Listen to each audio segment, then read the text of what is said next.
Hi, I'm Jamie, host of Murderish, a true crime podcast that provides a 3D look at gripping murder cases from beginning to end. You'll get to know the victims and perpetrators, how their worlds collided, and what went down during trial. I also share some of my own personal experiences, like the time a stranger came into my bedroom at night.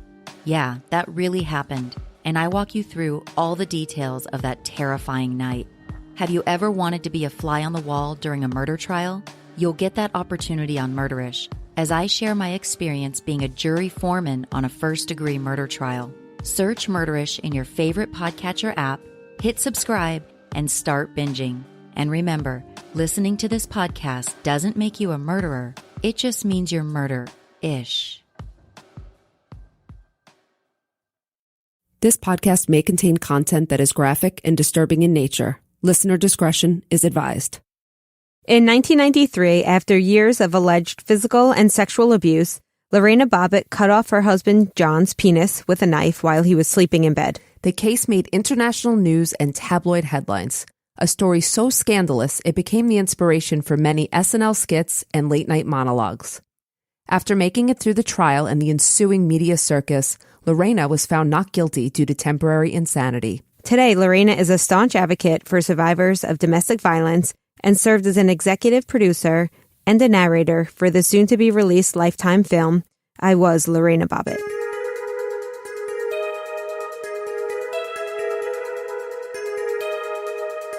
This is episode 17, the Lorena Bobbitt Gallow interview.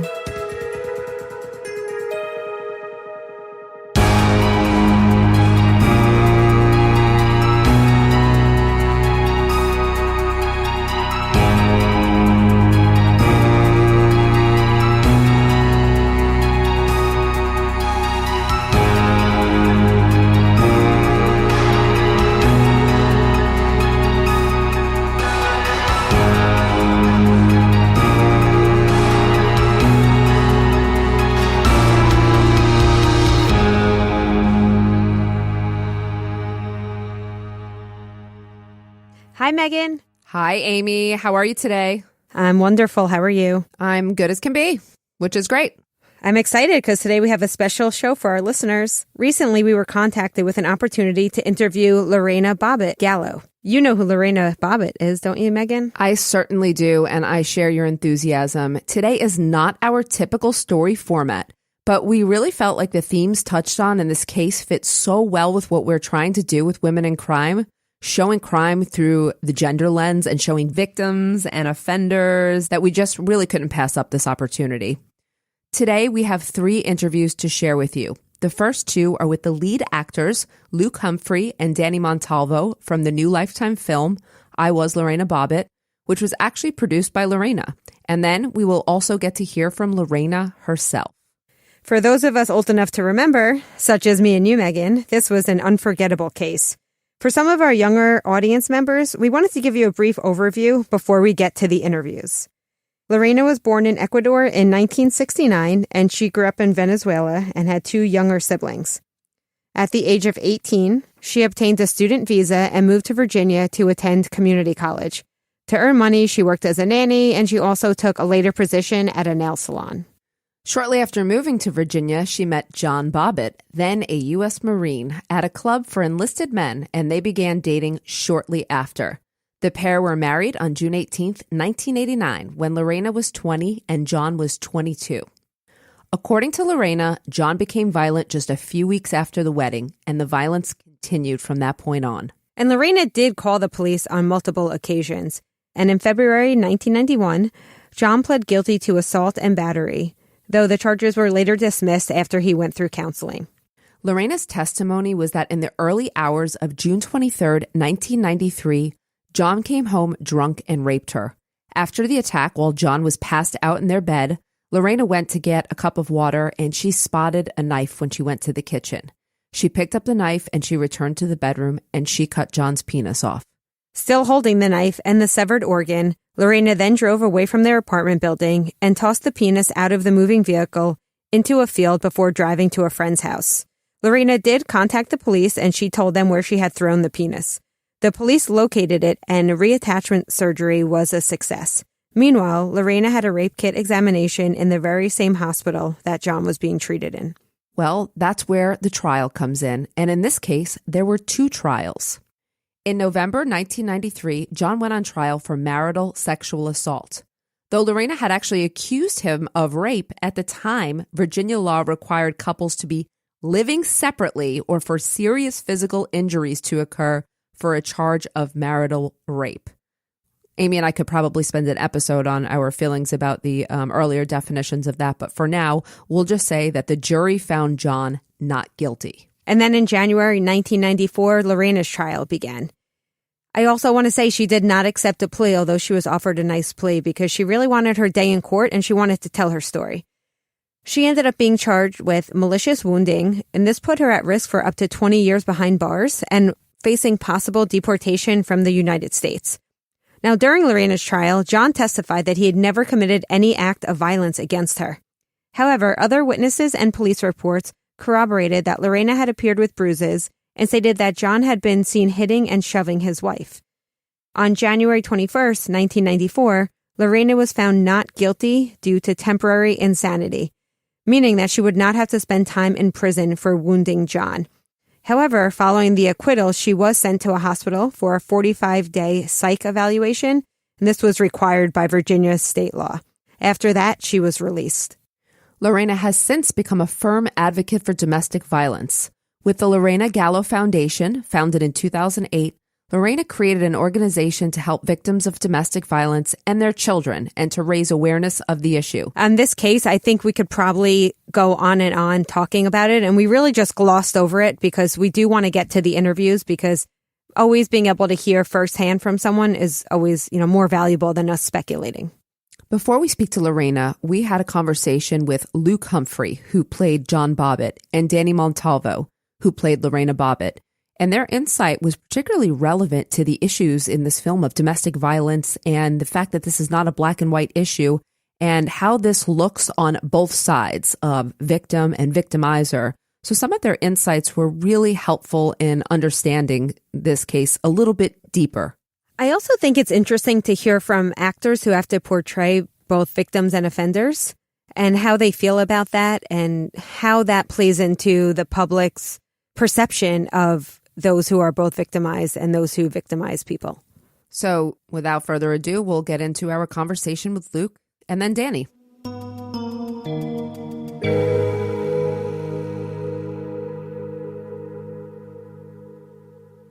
Hi, Luke. Hey. How are you? Nice to meet you. Nice to meet you. I am so excited to be on. I just started listening to your show and am absolutely hooked. So big fan. So very excited to be chatting with you. Thank you. Oh, thank you. Wow. All right. Appreciate it. So starting here, you're playing the role of John Bobbit, and John Bobbit is portrayed as a violent and abusive victimizer of his wife in this movie. Mm-hmm. How do you prepare to play this type of role? Well, this is interesting. I mean, normally I'm playing fictional characters. So especially where this is a story that was so much part of the cultural conversation, there's so much to draw upon.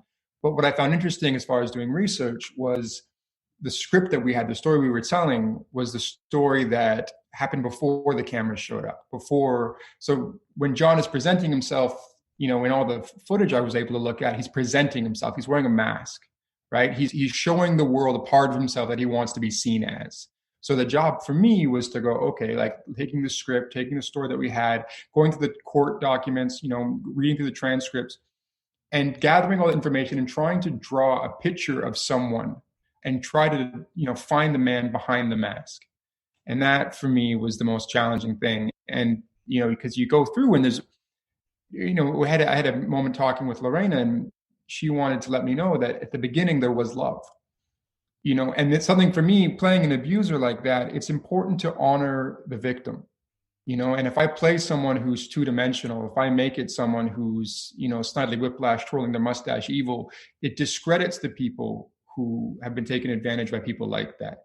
And so in the beginning, when there's the blossoming of a romance, that you can understand why he's someone who someone could fall in love with. You understand how the abuse escalates. and how he entraps her by undermining different aspects of her, her intelligence, her abilities. He creates a world where she is dependent upon him, and then things escalate. So finding that mentality and finding the incremental steps towards where it went to, that was a lot of the challenge. I mean, I find acting is a wonderful tool. I mean, outside of just like performance and entertainment, it's a way of stepping into somebody's shoes, and especially when you're looking at situations when you have crime or something heinous with high stakes. It's so easy to jump to, painting them in black and white. And I find the actor's job is to step into that and understand their worldview. I mean, very few people are walking around making decisions like, oh, yes, I'm a horrible person, I will do this horrible thing. People have emotional connections and emotional impulses and intellectually justify themselves to themselves. So you have to find out what that worldview is, and so frequently in this script, in this story, I had to go through and this is the scene that the audience is watching, but this isn't the scene that I'm in. This may look like a man who's raging out of control and abusing his spouse. But for me, I'm just, for John in that moment, it was correcting somebody.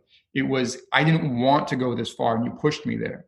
I had to completely take myself out and see a whole other way into a scene. Great insight. And I even heard some criminologist statements in there too. So thanks for that. I appreciated that.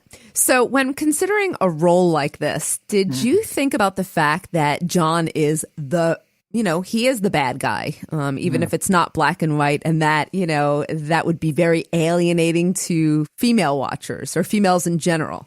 Yeah. I mean, just to be really honest with you right now, I'm very apprehensive for this to come out. I wouldn't be surprised if I receive some unpleasant feedback from audience members. But honestly, like, I take a look at the world right now and I look at myself in it, and I have the opportunity to tell stories, and particularly to embody roles like this, because I think exploring these kinds of people and the effect they have on society is really important. And if that's my cross to bear in this situation, then I think it's important enough to kind of push myself through that to get these stories told in a way that I think is important. Did the women in your life have any opinion, I wonder, about you taking on this role? Yeah, I mean, I'm married and I'm in a very happy relationship. My wife and I are, we're very much in love and kind of giggly, and I'm so far from the person that I portray. It's a challenging role to step into. So, I mean, I was shooting in Canada. My wife was in Los Angeles. And, one of the challenges of that is coming back. You're on set 12 hours a day, and frequently you're in this world. You're shooting violent scene after violent scene, and it's going from emotional abuse to physical abuse to sexual abuse, all in a day's span, and just living in this world. And then I remember one day coming home and just feeling like a monster, and like having my wife to talk me back, to remind me that, when I touch someone, it's not damaging. When I use my voice on someone, it's not to belittle or undermine, just to bring me back and remind me of myself, and remind me that, I'm not who I was portraying, because it's psychologically challenging to live in that space for, when you're filming day after day after day for hours. It's hard. It's important to pull yourself out. Certainly, I've read about a lot of actors and actresses who assume that role and they stay in it the whole time. So I think I understand what you're referring to, even if I haven't experienced it. Yeah, well, I had Danishka, our director, was phenomenal. And, she created an amazing crew of people. It was predominantly female department heads. And so there was a lot of incredible women on set. And when I talked to her before I stepped into the role, before I got the part, was, I don't want to do this unless we're creating a space where this work can be held with respect. Because I'm not turning into this guy and taking this home with me, because that's going to damage me and people around me. I need to create a space where I can do this work, do the work, leave it at the door, and go home and feel like myself again. And she really created that space. You know, the intimacy coordinators, stunt coordinators, the whole team came together and respected the fact that this was a true story we were telling. What we were portraying actually happened to this woman. And if we don't respect that with reverence, then we're doing a disservice to the reality of what this is for so many women in society. Did you take some, because you said you were apprehensive about this coming out, and I kind of expected that. Did you take some time to really think about whether you wanted to play this role? Yeah. I mean, I come from the theater, so I'm used to playing like young romantic leads and all these kinds of things. But as an artist, as an actor, these are the kinds of roles that I want to explore. This is what I want to engage with in society as a storyteller. I don't know how this is going to turn out. I don't know how this is going to affect people who watch this. But I believe how it was handled and what we're handling is important enough that as may it been a challenge and scary for me to step into this, it's going to be worth it for the people that it can, provide to share a story with, who can recognize themselves in it, and hopefully, reach out and seek help and get out of dangerous situations. When you're filming, it's all encompassing. You're working very long hours. You're working it's very intense on set. And thankfully the crew and Danny, who played Lorena, was fantastic. I had a lot of great rapport with her, and a lot of trust was there, which was so important. But I had this moment when I met Lorena for the first time. We had been filming for a little while, and I didn't know I was going to be meeting her when I was. And we had just finished filming about half a week of some of the most violent acts that take place in the film. And then I go in and I meet her, we greet each other, and I gave her a hug. And I felt her, and she's not a big woman. She's a small, delicate woman. And I'm not a huge dude, but I was about the same size as John was, and holding her in my arms like that, I was hit by that use of force against that woman, and what it just struck me that she physically went through those horrors and lived through this story, and not just in little segments that we get to pick in and jump in and out of in these scenes, but that was her day-to-day life. That was a real fear that she lived with.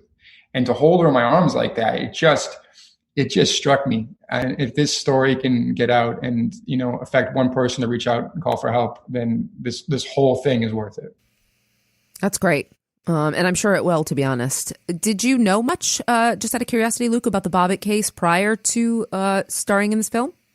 Yeah. I mean, this was a story that we used to sing about on the playground. I mean, this was kind of, like the cultural joke of it had, I remember like everybody's parents were listening to it on the radio as we were going to school and stuff like that. So this was a very culturally rich story that we had all interpreted through the lens at the time, right? Which was this big punchline, this big crazy woman cut off a man's penis. Like everybody was laughing and kind of titillated and had these weird nervous feelings about it. And, even to this day, when I tell people I have this role, all I get are dick jokes. And it's so, and that excites me because it shows me that the cultural lens needs to shift. And that story was viewed through such a specific interpretation of events. And I'm really hoping that the time between then and now has allowed us to shift our understanding towards compassion and towards the reality of what led to that event. So it's not a punchline. Did you make any efforts to reach out to John or John to you during this process? I watched a lot of tape. I watched everything I could find. I read everything I could find. I mean, he's a very challenged, broken man. And I think there's some really important things that happened to him that shaped him that are not being discussed. Not to justify him, but just to understand where he was coming from. And then for me, again, I was more interested in how she saw John than how the world saw John. Right. Well, I wanted to show people how Lorena would see this man who was charming, who had moments of flirtation and moments of love, and early on had moments of optimism and potential. and then you watch that pervert, you watch that disintegrate and, turn into what it became. But look, you brought up a good point. Something we talk about in our classes all the time, even is the fact that even if we're explaining someone's behavior, trying to look at the causes of it, we're not excusing it. When I teach theories of crime, we don't say, oh, because we figured out why someone did it, that it's totally okay. So it's not, there's a line between excusing and trying to at least examine the root causes of someone's behavior. And I also think there are background factors in John's life that do help explain his behavior more so, and don't excuse it. Yeah. And I absolutely. I think that's a really important line to draw, but also it's in a really important place to go. I can't just go, I'm angry, I'm going to smash, the wall. There is patterned behavior. There is impulses there's a worldview that's ingrained in that person that, that affects how they respond to stimulus, how they respond to circumstance. And you have to explore that. You have to dive into that if you want to serve the story or understand the motive for anybody. And I think acting is a great tool for exploring those things. I think so too. What do you think John Bobbitt will think about your performance or your portrayal? Honestly, I haven't even thought about that. I'm actually kind of nervous. I don't care. I mean, he can like me, he can hate me. It's not about him. It's about her story, serving that, and it's for finding the audiences who need this story and who this can be important to. Also for the people who aren't in that situation, but if it can help them add to the conversation they have about domestic violence, it can help them recognize and question the way they've been told stories, and who's telling them and what the people who are telling them certain stories, what their understanding of the world is. If that could open that up a little bit, that's fantastic. If John gets angry, that's fine. Well, making waves is sometimes a good thing too. Can you share with us any of your next projects? Yeah, I have some, work that I'm doing. I mean, my wife and I have a production company, so we make stuff together, and we've been really, exploring. We have some projects coming up for when this, we're allowed to get back to work, and also been exploring making stuff in this time, in the quarantine time, and working how to be creative in these restrictions. Also, I have a project coming out on Netflix. I don't know when. I'm in a series called Tiny Pretty Things, which comes out sometime this year. Well, that's exciting. And everyone's on Netflix these days, so. Yeah, now's a good time for staying at home and watching TV, so. Wow, okay. Well, congratulations on that. Just a final question I was just curious about. Do you have a dream role that you'd like to play? Not right now. I go back and forth. There's a couple of stories that I'm very interested in, just historically and kind of contemporary settings that I'd like to explore, both as a storyteller and as an actor. But again, like what this role is an example of what I want to be doing. I'm a straight white man in this day and age, and there's a lot of important things we need to explore about people who walk around in that body and what they've done in society and how society has allowed or fostered certain behavioral problems that we're reckoning with. And if the one thing I would love to do more than anything is to embody problematic men in story. So this is exactly that kind of role. And if I could do this for the next ever, I think that would be not only satisfying, but important. I think it's great. And we watched it, and it's so funny to watch it. I haven't seen it yet. We got a pre-screening so that we would have these, be able to ask you a couple that's awesome. questions. Thank you so much. So, I mean, I love it. You're so different. You're right. Your character and meeting you're an entirely different person. But I feel like, most people are going to recognize that you're just playing the role. And most people are going to see that this is clearly from Lorena's point of view. And yeah, I think that's what's important. I like that she narrated too, that she was in there. I thought that was great. Yeah, honestly, I have the early screener thing. I've just been too nervous to watch it. Really? Oh, you're waiting weird, for man. it. You live in a story for so long. It's like how you do it, and then to kind of take a step back. I think I just need a bit more time. I'll watch it I'll watch it with everybody else on the. I was going to say, well, you're going to have to watch it in a couple days from now, but that'll be fun. I'm glad you can celebrate with your wife and your friends, and that's great. we've already watched and pulled the Band-Aid, but no, it was great. Thank you so much. Like, really appreciate it. And genuinely love the podcast. Thank you. When I heard about you guys in the interview, I was like, oh, I gotta check you out, and I've been listening to you every day. So, thank you. You're going to hear yourself on there soon too. It's been nice to have something both like stimulating, politically, like socially relevant, but also not the news. I'm done with the news. I can't do the news anymore. It was just making me crazy though. So I was like, we're just going to stop that now. All right. Well, thank you so much again for your time. Congratulations. Good luck on Monday. I hope you enjoy the moment, your success, and have fun with it. For our listeners, you can check him out on I Was Lorena Bobbitt, which premieres on Monday, May 25th on Lifetime.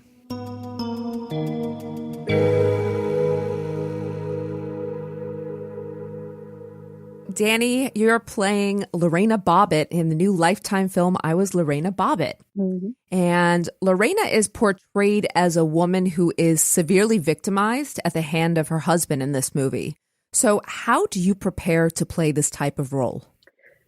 I definitely started off with watching what was available to me, and that was the Amazon documentary, all of the footage and media coverage from the media from back in the day. And I used the trial that was televised. And then, of course, I had Lorena herself, who was able to talk to me and walk me through anything I needed.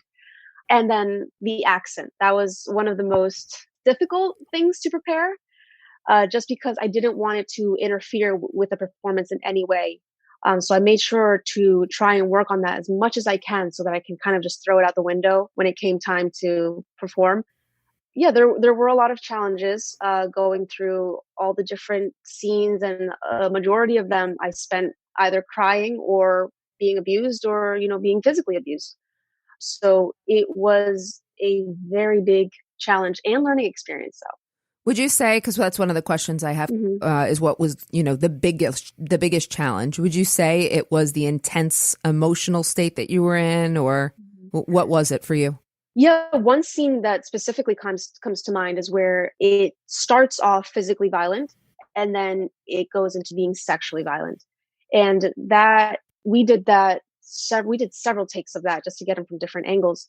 And by the time we were done, I felt such pure rage, just because I felt the anger. I felt so much anger for what he did to Lorena. I felt so much anger at John Bobbit, and I went back to my trailer and I just remember wanting to punch something and just remember to let all these emotions flow through me, not to try to squish them down or repress them, just let it all come out and then get ready for work the next day. We had the components of it being choreographed. So we had to remember, there needs to be technique in there.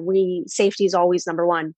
And then once we were able to work on that and have that down pat, that's when we can bring the emotions to it, all the performance pieces.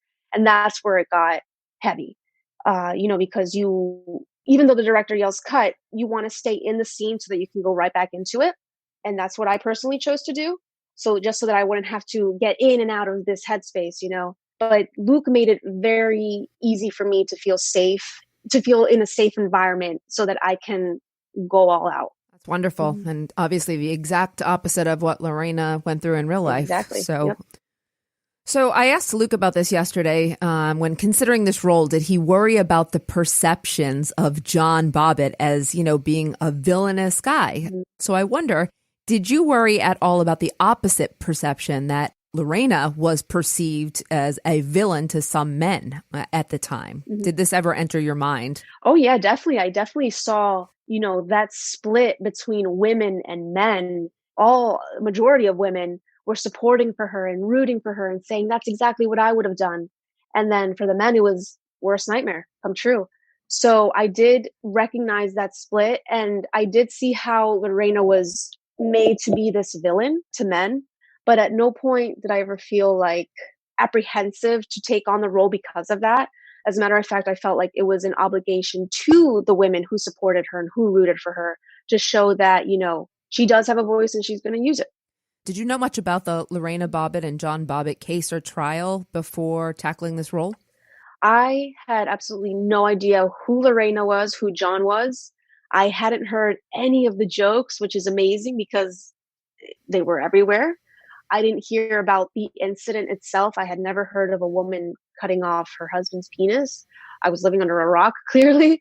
So when I did get the audition, I Googled her name, and then everything just came flooding in. And I was like, wow, this is a story that just rocked the headlines back in the day, because I was born 5 days after it happened. So, growing up, it already left the headlines almost, but still I had never heard of Lorena Bobbitt. So to now, you know, 26 years later, that's how old I am, for her to tell her story and for me to be a part of that, it's so surreal. Wow, you must have been really overwhelmed with all the research and all the footage if you didn't know a thing about it, that this is really a truly huge, engrossing case. Oh, absolutely. I watched hours and hours of it. And I just remember yelling at my TV, yelling at John Bobbit. It was such a lot of emotions going through it while I was watching all of that, because it was all new. I know you talked a little bit about spending time with Lorena to play Lorena. How involved was she in shaping your portrayal of her?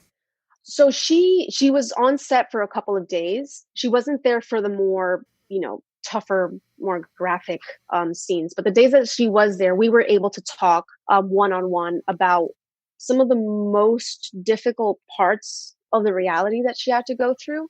But then I personally made the choice to not want to dive into the details of her life, just because I didn't want her to relive that. She's already kind of reliving it. She's already going to watch it. I told her, if you have absolutely any notes, if you have anything that you want me to change, want me to do, you're always watching, you tell me. So I knew that there was that open communication. And I also knew that the whole emotional abuse of the trauma was the toughest part for her. And that really helped with my performance, because I knew it wasn't so much about all the physical stuff and how, she was bruised and hurting. It was more all internal. Danny, do you think that this movie will resonate with people now, given the climate of the Me Too movement?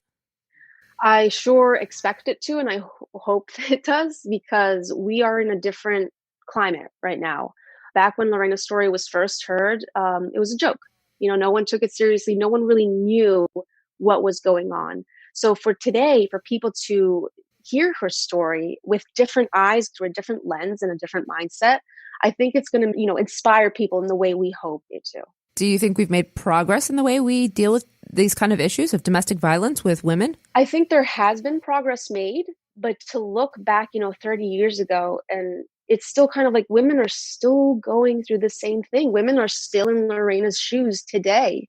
So it's almost like you feel like there wasn't progress made, but I think there was, like the Violence Against Women Act, that came into effect after what happened to Lorena.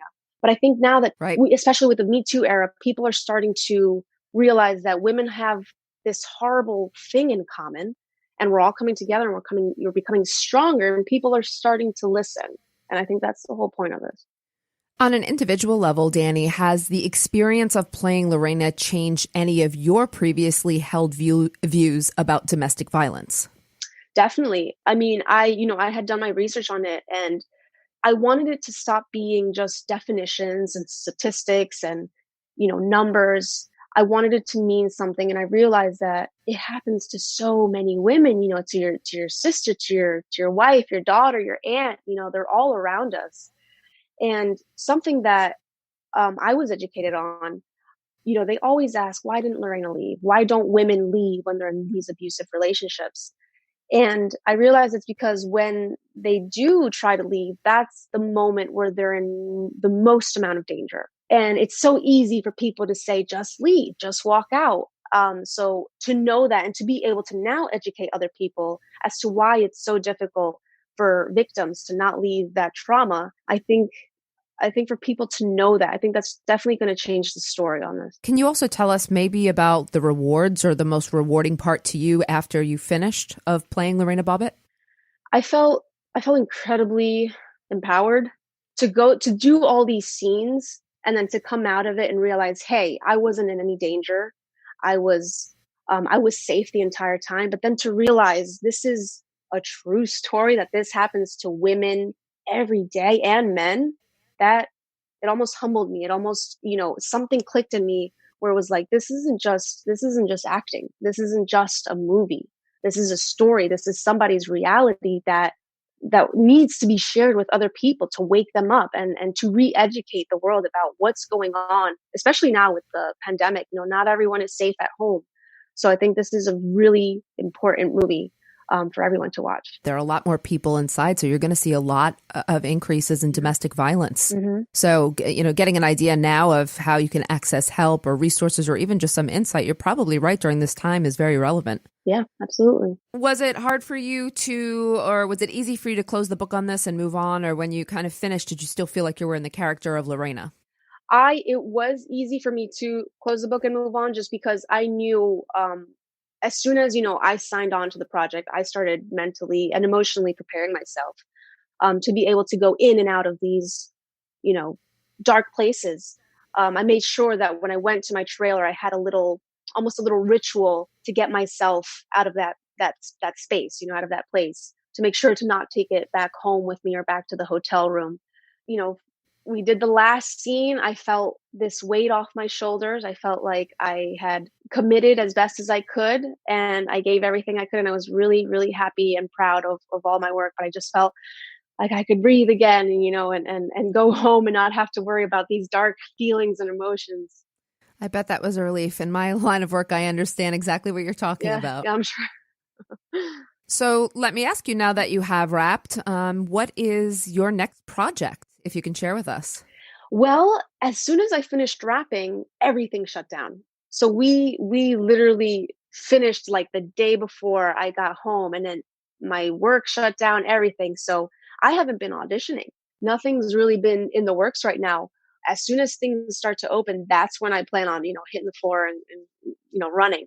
But currently, in order to stay busy, I'm doing music.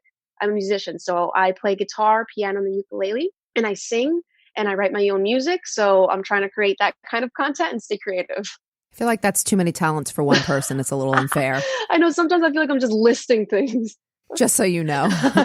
Thank you so much, Dani. So for everyone who's listening, again, this was Dani Montalvo, and you can catch her on Lifetime on Monday, May 25th in the premiere of I Was Lorena Bobbitt. Thank you so much, Dani. Thank you so much, Megan.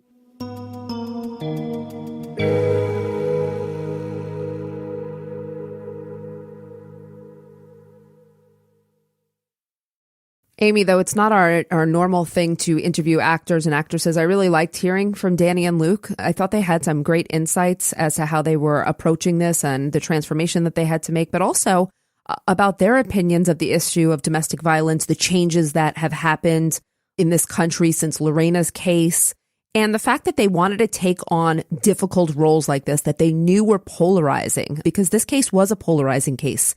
And so they both felt like they were going to, they both felt like they had a real important task and a challenge. And they both knew that there were going to be risks to doing so. But I think ultimately the fact that from both of them, I just heard this issue was just too important to ignore. So I appreciate that. And I thank them both. Yes. Now let's get to Lorena. Although it's been more than 25 years, Lorena is still very much an advocate for survivors of domestic abuse. And as we'll hear, she has done quite a bit of work in this area. And without further ado, here is our interview with Lorena Gallow.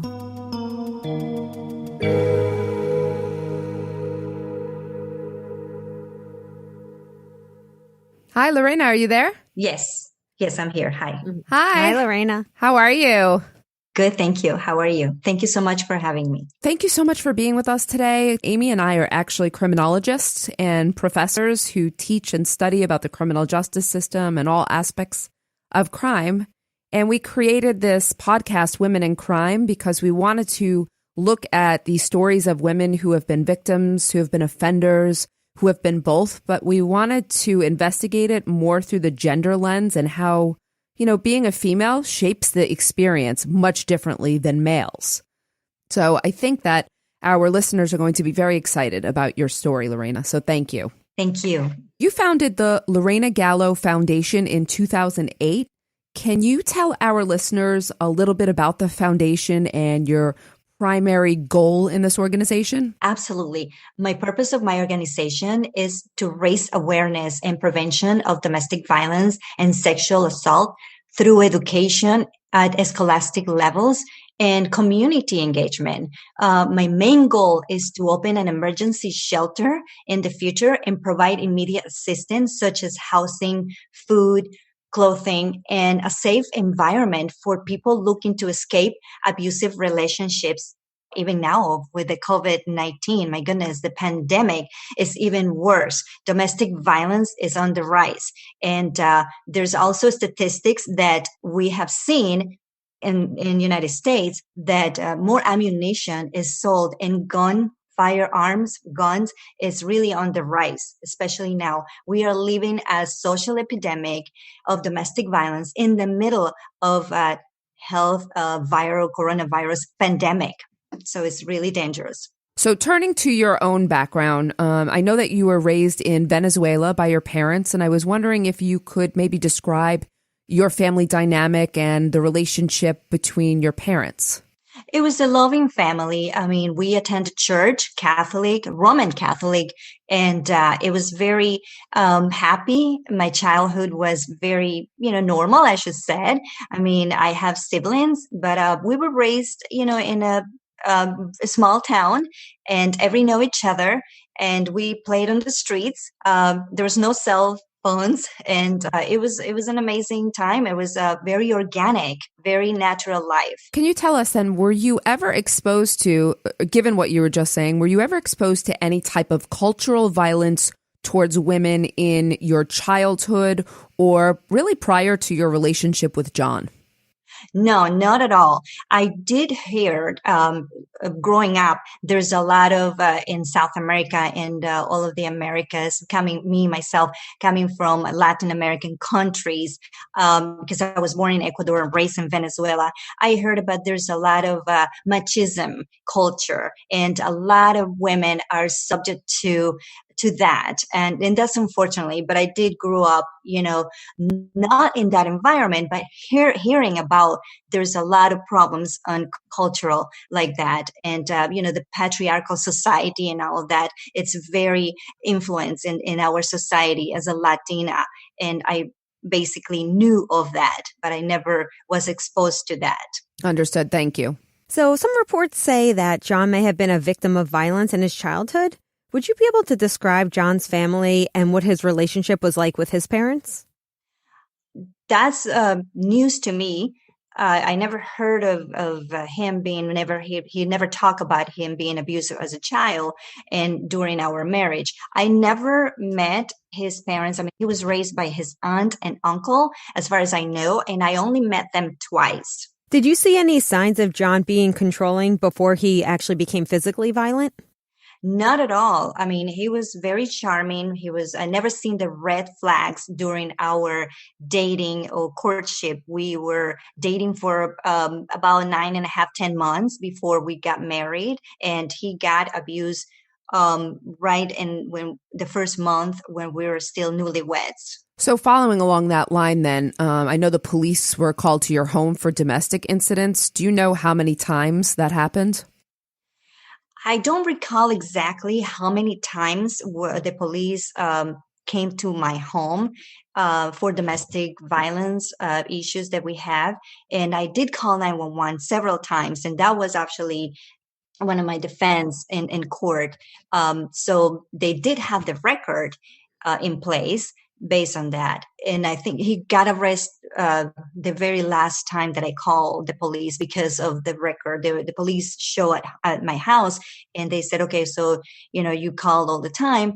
And they did took John in handcuffs. What happened the other times, Lorena, that you had called the police? What were the outcomes? Unfortunately, the police came, but I don't think they were able to know what was going on or how to handle a case of domestic violence. It was very sad to actually reach out for help, but then I know that nothing was going to come on and resolve my problems. So I was kind of reaching out, but at the same time, it was not a very good end result. every time I called the police, so they come. And plus, I was very intimidated by them because, see two men in uniform, and I had to show my bruises, I had to show my bra, my body. It was really, really embarrassing. It's very traumatic after being already traumatized by my husband. John was convicted of assaulting you once, from what we understand, but the charges were later dismissed. Did he ever acknowledge his bad behavior or his violence in this incident? Absolutely not. I mean, it was all my fault. He was managed to twist everything around a lot. And remember, I was between 93 and 95 pounds, and he was over almost 200 pounds. And the dynamics of abuse was extremely different. There's no way that I could ever hurt that man. There was no record in court, nothing recorded in any therapy sessions of him taking any sort of acknowledgement? I believe when I called the military police, they had that on record maybe, and it was used on my trial that he did sign and he admitted abusing me and hitting me, punching me. Okay, so we're going to switch gears a little bit, and I want to talk about the forthcoming Lifetime movie, I Was Lorena Bobbitt. So in that movie, when the plea deal was offered, it was depicted that you turned it down immediately. Was that the reality? Did you turn it down as quick as it seemed in the movie, or did you take a little more time to consider a plea? Oh, absolutely. I wanted to, I didn't want to take that plea because I wanted to be so transparent. I wanted to be able to have the chance to tell my story. I know his story was already told, but I also wanted to tell the public, I wanted to tell the world what happened to me, what I describe a monster this person did to me. There was a lot of things that I wanted to express and tell basically what really happened. Mm-hmm. The language barrier was a key issue for you getting help. Were there any plans to adapt the Lifetime movie to Spanish? Absolutely. I think it's very important to translate not only in Spanish, but in many languages, because remember, domestic violence is affecting the whole world. It's not only here in the United States, but in Latin America, because like we said, there's a lot of patriarchal society, machismo society. It's really sad. In Europe, my goodness, in Spain, there's a lot of women who get killed.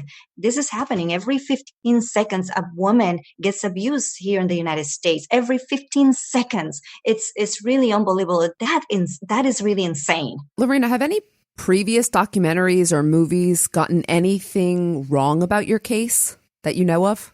Yes, absolutely. There could be a lot of, misinformation, of course. And remember, the media did a great job of portraying me as the crazy blooded Latina, which was very racial at that time as well.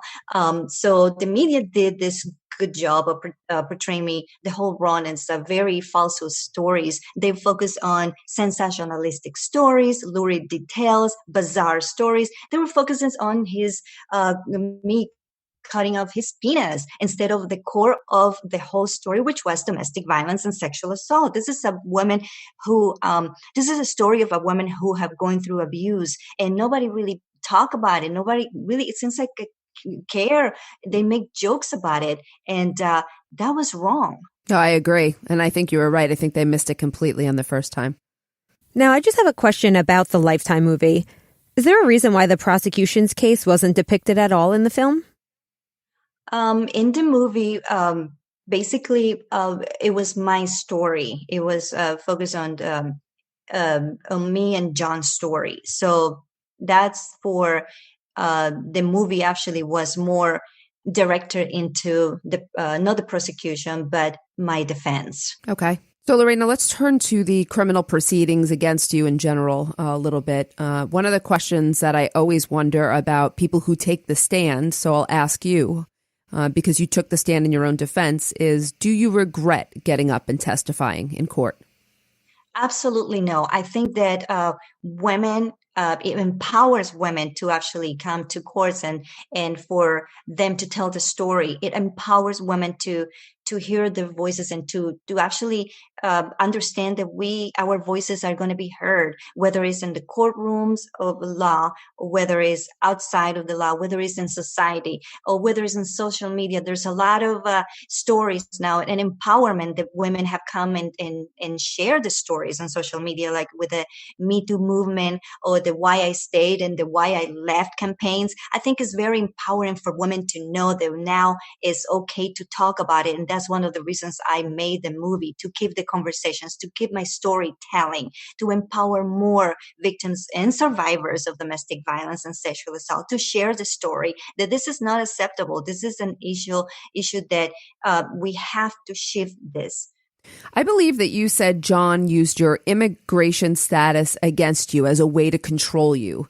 Do you think that your citizenship or your nationality played a role or a significant role in the way you were treated in the criminal justice system?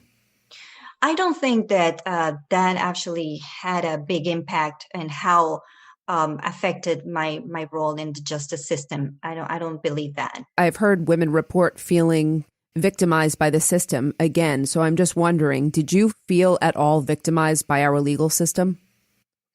No, I don't think that I was victimized by the legal system at all, because I was, they put a case and it was basically, this is what we got and this is what we're going to, have to find a way. And that's how I don't feel that has an impact on me at all. And against the justice system, I don't think so.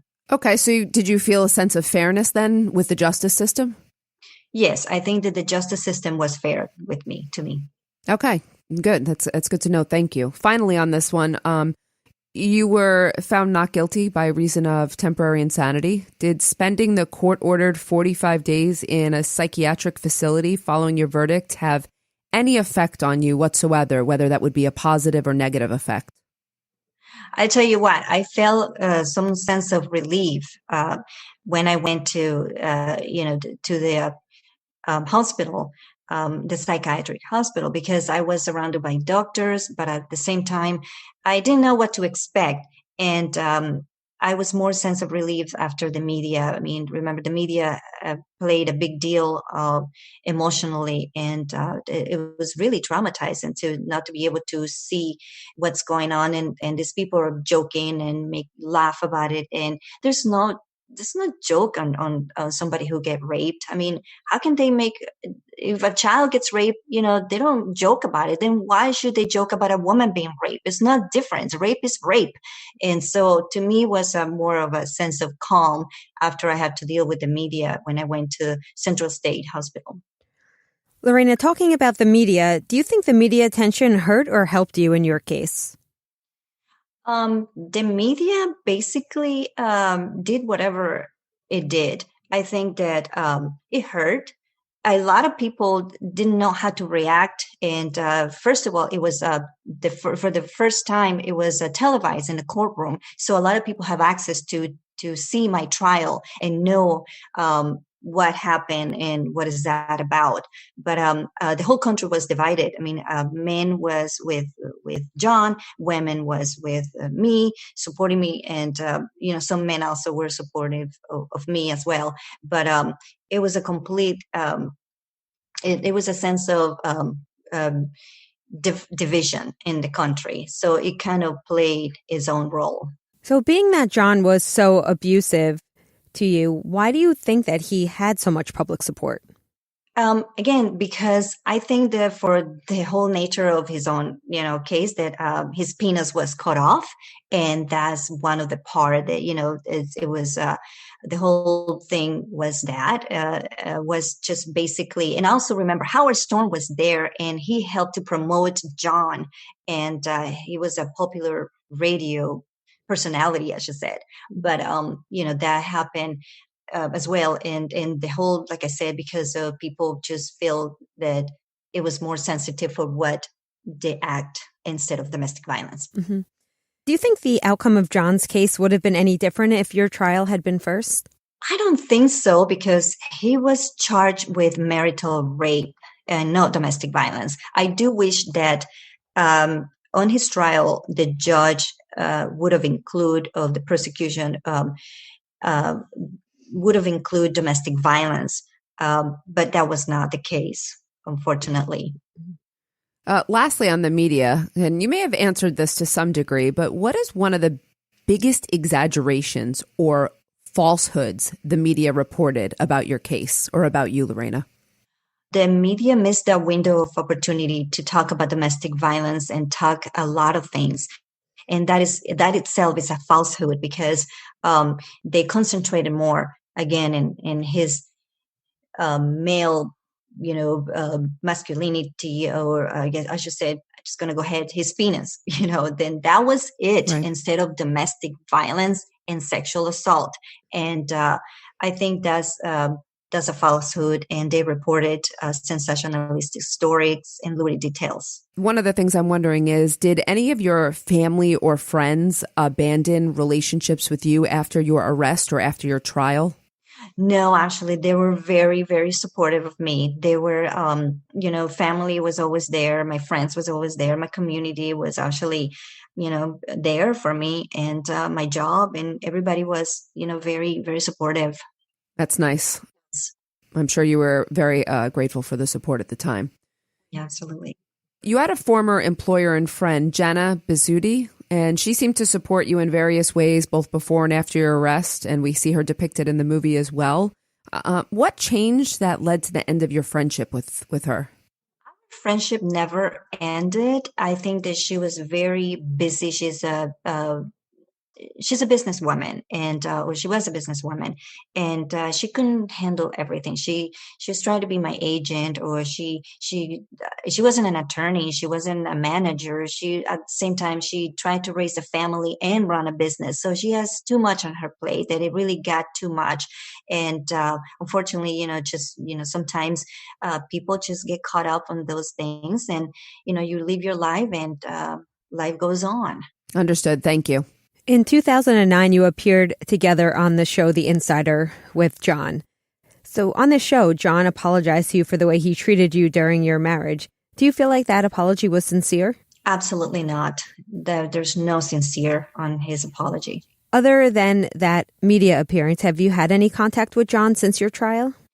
Not at all. I know that he tried to contact me through my foundation, my organization, which is Lorena Gallow Foundation, and it's public. It's a public organization. So he tried to pop up here and there or send me emails and stuff. That's something I can't avoid because I can't close my organization and it's public. He used to send people. He used to send not only people, but notes and handwritten notes to me before. What was the nature of those notes? Was it asking for forgiveness or apology? I don't really know why he did that. I mean, remember, domestic violence is based on control. And basically, he doesn't let go of. I mean, I don't know if this man, he needs help. What can I say? Do you find yourself more intuitive now about people who are violent or abusive? Absolutely. Yes. I've learned to, see the red flags. Yes, absolutely. And also, I know that domestic violence does not discriminate as well. So it can happen to any of us. Lorena, do you see significant changes now in how we treat the issue of domestic violence since your trial so long ago? Yes, it's almost 30 years. There was no VAWA of the Violence Against Women's Act. There was no hotline. 30 years have passed. We have seen changes, and the hotlines exist now. There's a lot of protective orders that they have actually protect women and men. There's a lot of training for the police or how to handle cases of domestic violence. A lot of things have changed. We actually, going into step of the right direction in terms of, yes, we have seen a lot of changes on how the victims are treated. But at the same time, there's much more to do. There's a lot of work to be done to protect women, to protect victims of domestic violence and sexual assault. Just as a follow-up to that, I'm just wondering, is there anything you think we're not doing well or we're not doing yet? There's a lot of gaps that need to be closed. Like, for example, firearms. How can a person still own a firearm after he's being caught with or being sent to jail after domestic violence. A lot of our terrorists, of gun shootings have, not everyone though, but a lot of them has a domestic violence background in themselves, and it's mental health. So there's a big gap there we need to close. There's just one of them of many. I would agree. Thank you for that. Lorena, what advice would you give to someone who might be in your situation, who did not see the signs of violence early on and didn't see that really until later in the relationship when maybe it was, too late? When I made this movie, I wanted to actually project not only for people to see the dynamics of how domestic violence are. I wanted to, they can see how vulnerable a victim of domestic violence is, and how brutally cruel and vicious, aggressive the perpetrators can be. But also I want them to know that there's a connection. It's got to be a connection somewhere when they see a movie like this in real life. This is happening. There are resources. I want them to empower themselves by education. With the tips of our fingers, we can actually use the internet and use those resources, empowering yourself by educating yourself. And I also want to let them know that if you're in an abusive situation, you never should stay isolated. Always contact people, always contact a friend, family, especially now that there's COVID-19, the abusers use isolation a lot to hold you down. But, you can still go and call somebody, be connected. And also, I want to tell you that silence is not an option. It's never an option for me, or it should never be an option for you. Be resilient, believe in yourself. There's hope, and there's a lot of things, people who understand your situation. You are not alone. Thank you for that, Lorena. Much appreciated. So you have a foundation, you have done documentary and a movie. Are there any future projects right now that you're working on? Yes, absolutely. Like I said, my main goal is to open up an emergency shelter in the near future to help victims of domestic violence and sexual assault to escape abuse. That's wonderful. And like I said, I'm a speaker. I do a lot of speeches in colleges and universities and in my community. So it's wonderful. I work all the time in my foundation. That is wonderful. And speaking of your foundation, can you remind our listeners where they can find your foundation if they're interested? Sure. It's LorenaGallowFoundation.org, or you can actually see it on my Facebook, Lorena Gallow Foundation. Congratulations on the movie. We watched it. I love that you were part of it. I love that you narrated part of it. I thought it added something so unique to it. And I thought it really I was really able to understand and identify because you were in there. So thank you very much. And thank you for sharing with us. Really appreciate it. And we really wish you luck. Thank you so much. Absolutely. Thank you. Thank you, Lorena. For our listeners, you can check out the movie I Was Lorena Bobbitt on Monday, May 25th on Lifetime.